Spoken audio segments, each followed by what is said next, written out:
কবি বললেন শুধু যাওয়া আসা, শুধু স্রোতে ভাসা। কোনটায় হাফ প্যান্ট ছিলেন, কোনটায় বারমুডা ছিলেন, তো সব প্রশ্নের উত্তর ওর কাছে পাওয়ার পরে আর আমার কাছে নতুন করে। চন্দ্রিমা ভট্টাচার্য হচ্ছেন মমতা বন্দ্যোপাধ্যায় মুখ্যমন্ত্রী থাকাকালীন সব থেকে বেশি দপ্তর যদি কারুর কাছে থেকে থাকে, ইনক্লুডিং ফিনান্স, সেটা চন্দ্রিমা ভট্টাচার্য। তিনি ফিনান্স ছিলেন ঠিকই, কিন্তু তিনি বলেছেন একটা সইও, মানে সই শুধু করেছেন, কিন্তু কি বাজেট হবে তিনি জানতেন না। সেদিন বলেননি কেন? আজকে যদি মনের দুঃখের কথাটা আজ বলছেন, যেদিন ওনার কাছে দপ্তরের সারি ছিল সেদিন দুঃখের কথাটা বলেননি কেন? যখন উনি মন্ত্রী ছিলেন তখন বললেন না কেন যে আমি জানতে পারছি না? টাইম থাকে। দুঃখ পাওয়ার হচ্ছে যতক্ষণ নেত্রীর প্রশাসনিক বা বিভিন্ন নেত্রী পাওয়ারে, আমরা সরকারে, আমরা সমস্ত পাওয়ার ক্ষমতা আছে, তখন দুঃখ চেপে থাকতে হয়। আর যখন নেত্রীরা দেওয়ার ক্ষমতা নেই, যারা যারা এই সময়টা নোক দাঁত বার করছে সেদিকে থাকলে এখন দুঃখটা প্রকাশ করা যায়। বাজেট আমি বলে দিই আপনাদের যে আমার সাথে খুব ডিসকাশন করে যে বাজেট তৈরি হয়েছে, কখনোই সেটা তৈরি হয়নি।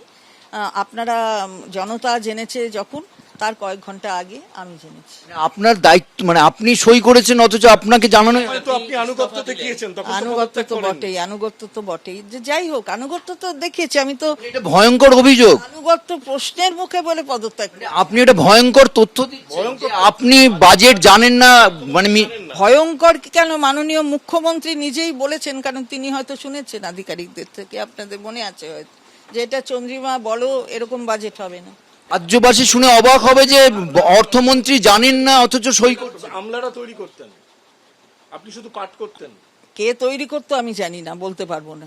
এটা হচ্ছে জানতেন না অথচ আপনি তারপরে সেই আনুগত্য দিয়ে সেই দায়িত্ব নিয়ে সব কথা তো, যখন ওখানে একটা ওথ নিয়েছিলাম সিক্রেসি বজায় রাখার, সেই সিক্রেসিটা তো খানিকটা বজায় রাখতে হবে।